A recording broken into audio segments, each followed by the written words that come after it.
successo? È arrivata la polizia, lui era in sala seduto tranquillissimo e la polizia lo conosceva già. Quindi non si è neanche sorpresa, l'ha portato via. Ad Anna Maria Lelli e al personale in servizio era apparso un cliente come tanti altri, ma quel norvegese di 42 anni, appena entrato nel ristorante vegano di via Barbarigo, era una celebrità delle cronache giudiziarie venete e non solo. Pregiudicato per insolvenza fraudolenta, da mesi mangia in ristoranti e alloggia in alberghi del nord Italia senza pagare il conto. A Padova è alla terza performance gastronomica dopo quelle in ristoranti di via Venezia e in via Falloppio. È arrivato verso le 3.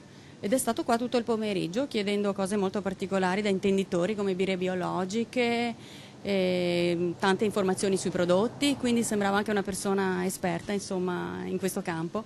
E alle 19:30 quando si è alzato e la mia collaboratrice gli ha fatto il conto, diceva che non aveva soldi, che è un papà molto ricco e che quindi avrebbe pagato in seguito. Il copione è noto, ripetuto con costanza ad ogni richiesta di pagamento, ma è il presunto padre, del quale in alcune varianti della storia è alla commovente ricerca per un toccante ricongiungimento familiare, è in realtà un imprenditore di Bassano del Grappa senza alcun vincolo di parentela, col quale c'era stato solamente un rapporto di lavoro alcuni anni fa. Dai modi distinti e dall'inglese forbito, il norvegese ha atteso con nonchalance l'arrivo delle forze dell'ordine. E ha speranza di riavere i suoi soldi? No, non ho nessuna speranza, come mi ha già anche detto la questura di Padova. Se farò denuncia la farò perché sono una persona che rispetta le leggi, le regole e spero che il mio piccolo incentivo possa far cumulo con altre denunce e prima o poi questa persona almeno buttata fuori dai ristoranti.